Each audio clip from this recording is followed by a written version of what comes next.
2023년 12월 5일 들으면서 이해하는 국제법무 상식 스타트업 미국 진출 관련된 설명을 플립 장점과 단점에 대해서 좀 설명을 드리려고 합니다. 플립에 대한 내용을 잘 모르시는 분들은 이번 기회에 좀 개요를 아시면 좋을 것 같고요. 플립에 대해서 들어보신 분들은 좀 더 자세한 내용들 장단점을 파악하시면 좋을 것 같습니다. 국제법무팀 아이비틀렉스에서 전해드립니다.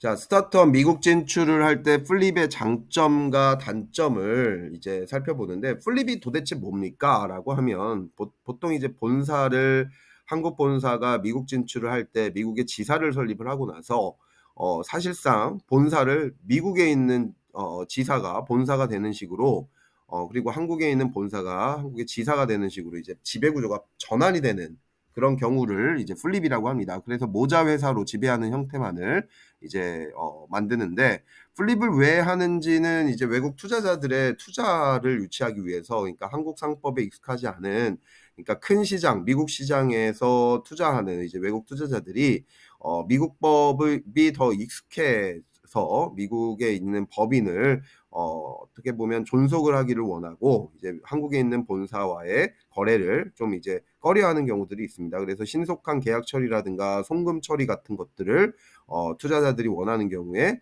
이렇게 플립을 진행을 하고 있습니다. 그래서 미국 법인을 만들고 기업 지배 구조를 전환하는 그런 과정이라고 보시면 될 것 같습니다. 자, 플립이라는 거는 이제 한국 스타트업이 미국의 법인을 설립하고 그 미국 법인을 본사로 만들고 기존의 한국 법인을 지사로 만드는 일련의 절차라고 보시면 될 것 같고요.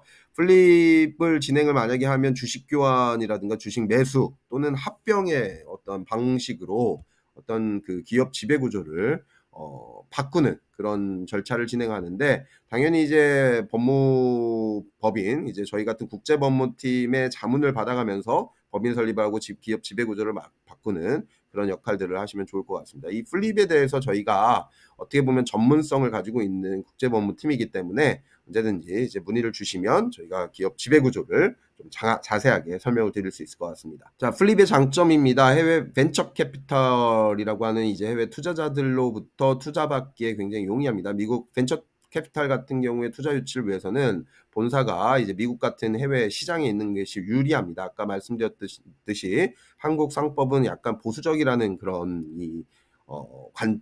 뭐라 그러죠? 고정관념이 외국 투자자들한테 있을 수밖에 없습니다. 그래서 미국 시장이 굉장히 자본 거래를 하는데 굉장히 이제 개방적이고 여러 가지 이제 절차가 합리적이기 때문에 투자자들이 좀 용이하게 접근을 하시는 것 같더라고요. 그리고 두 번째 나와 있는 해외 시장 파악 및 확보가 용이한 이제 계약 회계 처리 등 용이해서 거래 회사나 해당국에 신뢰를 줄 수 있어 유리한 그런 내용입니다.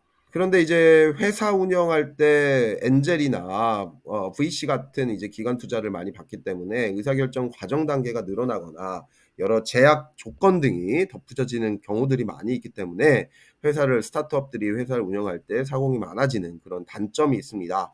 그리고 부대 비용이 많이 들겠죠. 당연히 이제 변호사 비용, 법무 비용, 회계 비용, 세금 등 이제 다수 발생을 하는 그런 경우라고 보시면 좋을 것 같다. 플립의 사실 단점이라고 보는 게, 글쎄, 투자를 받으면 당연히 투자자들의 어떤 관여가 많으니까 좋은 걸 수도 있는 거고요.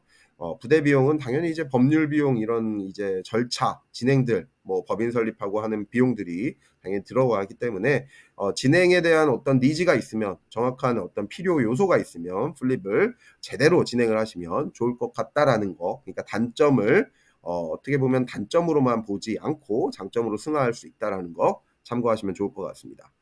플립의 구체적인 절차는 이제 결국 주주 간의 동의를 해야 됩니다. 주식을 보유하고 있는 주주 전원의 동의를 통해서 VC들, 이제 한국 투자를 하고 있는 VC들을 설득하거나 아니면 이제 기존에 있던 주주들을 설득해서 주주 간의 동의서를 구성을 하는 게 이제 최초의 어떤 문제가 되겠고요. 그다음에 한국 법인에 대한 가치 평가를 통해서 나중에 이제 주식을 처분을 할 때 양도세 등등이 이제 나오기 때문에 그러한 어떤 소득세금에 대해서도 이제 살펴봐야 될 것 같고요. 미국 회사를 법인을 설립을 해서 미국 법인 설립한 이후에 어떻게 진행해야 되는지를 이제 상담을 드릴 건데요.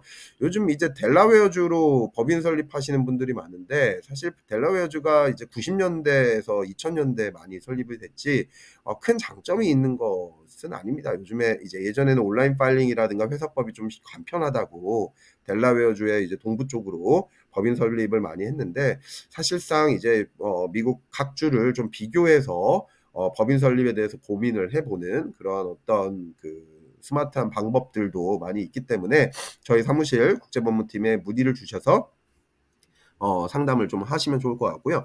주식 매매라든가 주식 교환에 대한 계약서 검토 등등이 이제 필요하겠죠. 그다음에 외국환 거래 신고들 그런 내용들 이제 어떻게 이제 주주 간의 거래가 됐다. 외국환 은행의 어떤 지급 수령에 대한 어떤 신고를 하게 되는 그런 부분들이 있습니다. 실제로 외국환 신고에 시간을 많이 소요하는 경우가 있기 때문에 꼭 저희 국제법무팀에 상담 받으셔서 어떤 위임을 하셔서 저희가 이제 진행을 하는 게 더 간편하게 하시는 게 더 좋을 것 같습니다. 그래서 세금 문제, 비용 문제 등등이 플립을 하는 사람들이 이제 고민을 하셔야 되는 부분이니까 화면에 나와 있는 저희 국제법무팀 인포메이션으로 연락을 주셔서 저희가 이제 상담을 해드리고 플립에 대해서 이제 가성비 좋게 어떻게 진행하는 게 효율적으로 여러 가지 따져보시면 좋을 것 같습니다.